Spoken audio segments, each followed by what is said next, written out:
Hello, viewers. Welcome back to my YouTube channel, English Made Easy by Teacher Ezra. If you've not subscribed to this channel, remember to subscribe, like, and share, or press the notification bell so that anytime that we upload any videos, you can be notified. We are continuing with our study on Henry Gibson's A Doll's House. Today we will be looking at Act 1, the Episode 3. We will give it the episodic analysis.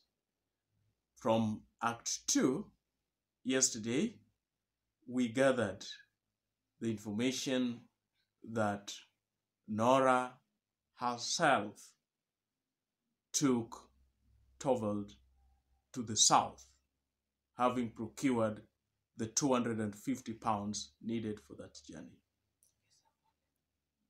It is interesting to note that Mrs. Kristen Lind said that a woman cannot borrow money without the husband's consent. Going forward, it will be interesting to know from which source Nora got the 250 pounds. Fast forward to episode 3. In this episode, we meet another character by the name Krogstad.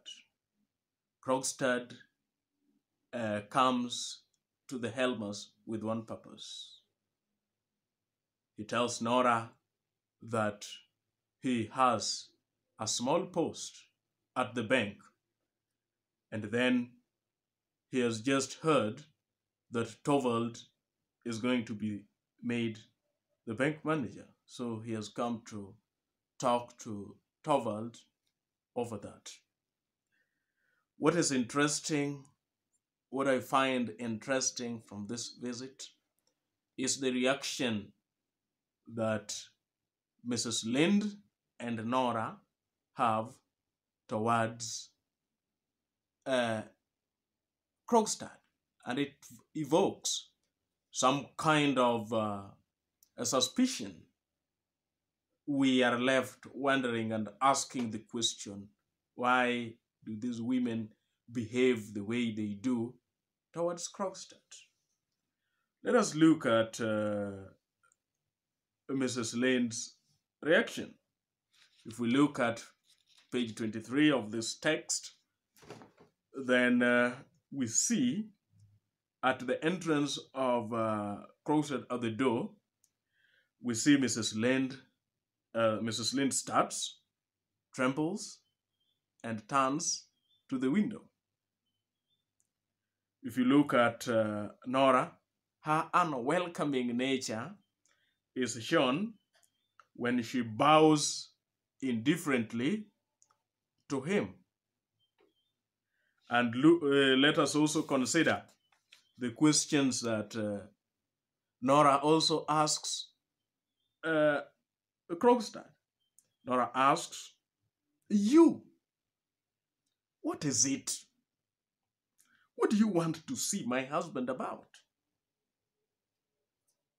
And later on, Nora again asks Dr. Rank, when Dr. Rank joins their conversation with Mrs. Lind, what Krogstad might have wanted to discuss with her husband, to which Dr. Rank answers that it was all about the bank matters.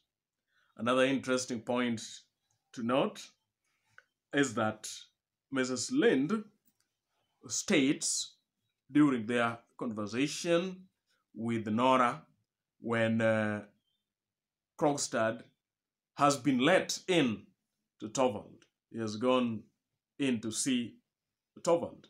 Mrs. Lind comments that Krogstad has altered, suggesting that she had known Krogstad at some point.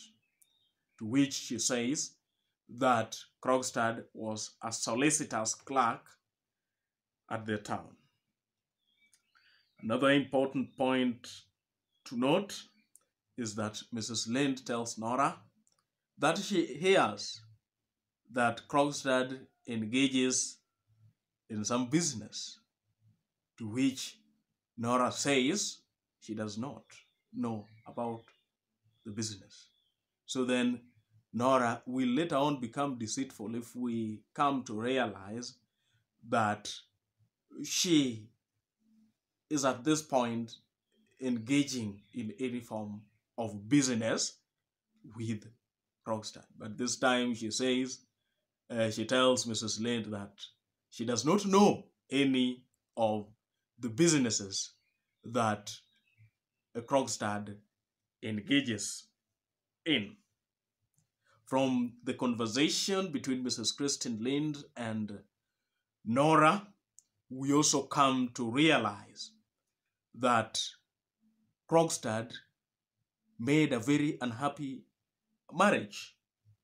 Having made that unhappy marriage, is now a widower, survived with 7 children. That is something that we also get to know about this man, Krogstad. When Dr. Rank joins the conversation between Mrs. Christine Lind and Nora, he gets to expound more on the character of Krogstad.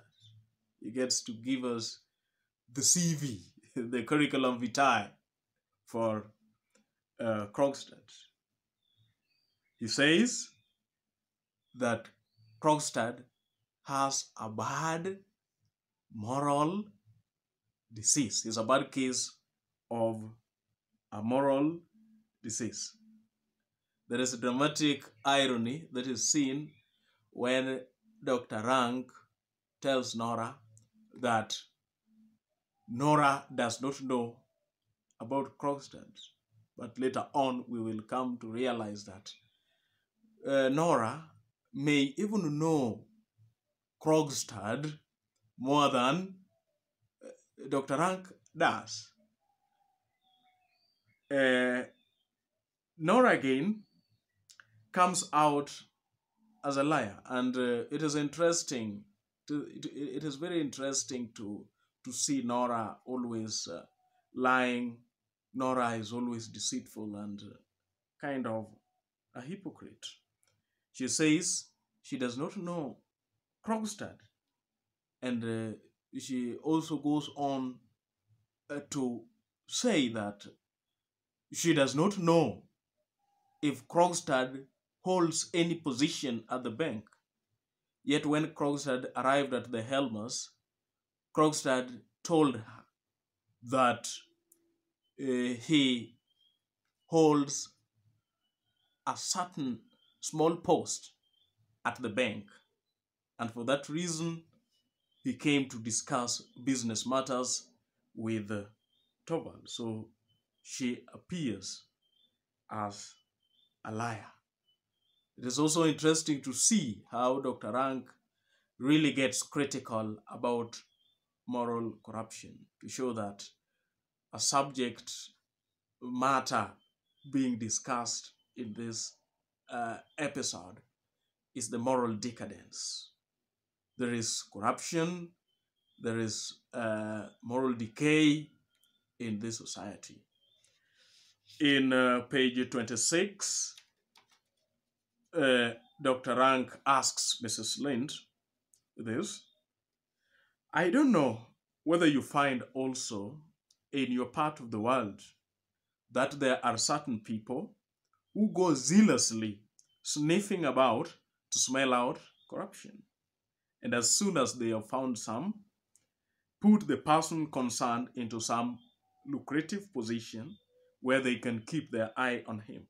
Healthy natures are left out in the cold. Wittingly, Dr. Rank makes a scathing attack at corruption. And pointing to Helma's room, he says that one case of such morally deceased persons is with Helma right now. As Dr. Rank engages Mrs. Christine Lind in such philosophical talk about corruption, Nora, proud and boastful, still goes on really talking about how all the people employed at the bank are now answerable to Torvald. She really finds that extremely amusing, that all the employees at the bank are now dependent on Torvald.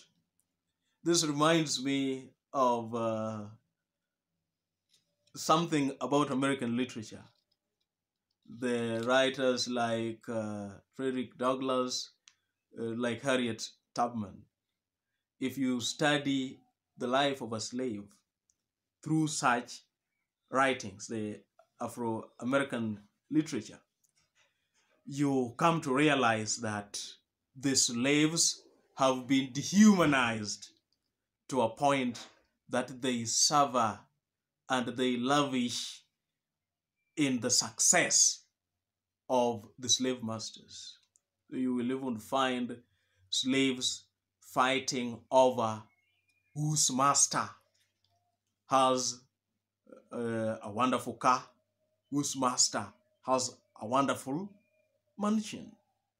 So in this society, women have been reduced to a subordinate position such that they cannot revel in their own success, but they will take up the success of their husbands and glory in that success. They do not have purpose themselves. So the idea of Nora in this case, finding glory in Torvald's success, in that right now all the employees at the bank are answerable to Torvald, just underscores the place of the woman in this society, that having found no purpose in their lives, having found no way of really finding a niche for themselves in the world of success in this society, they are relegated back to the position of enjoying and lavishing in the success of their husbands. We also find Nora's defiant and rebellious nature entrenching itself.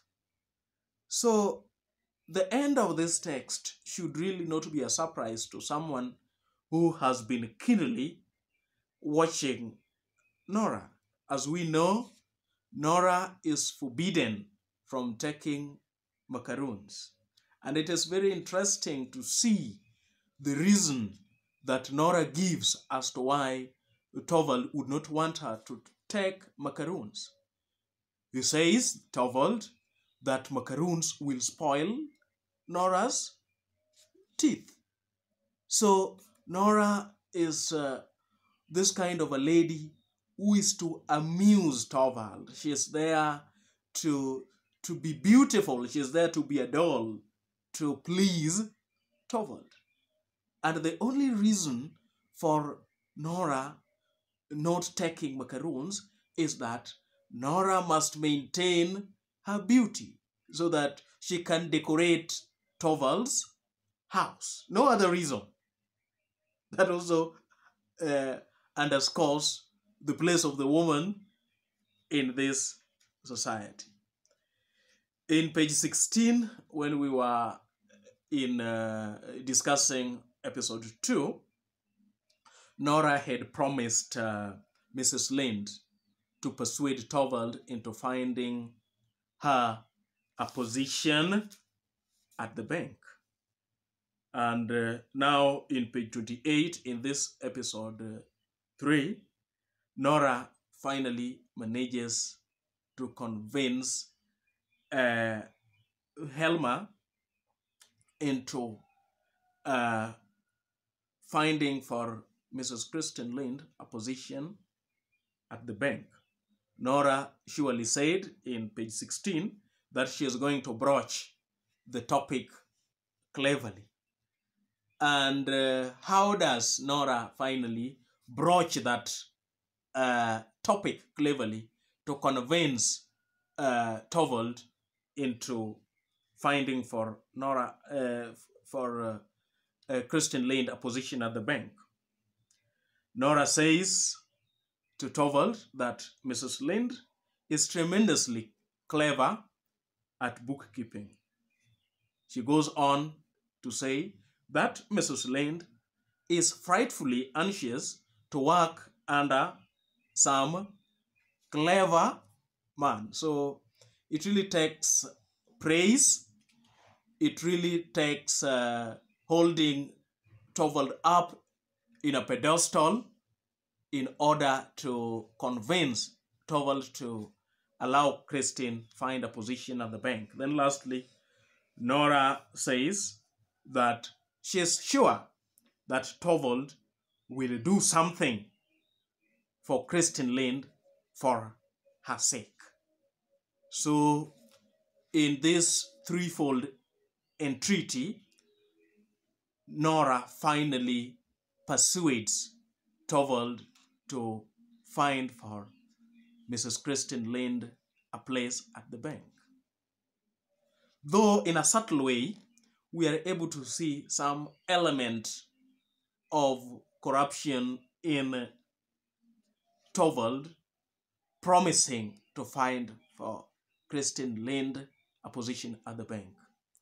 We know that in finding a job, due process should be followed, which we are unable to see here in this part.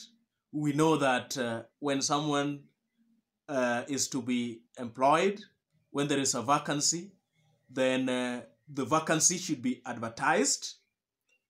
After the advertisement of the vacancy, then applications are to be made. Upon the applications, then the applicants should be vetted, and then the successful applicants should be called for an interview. This does not happen.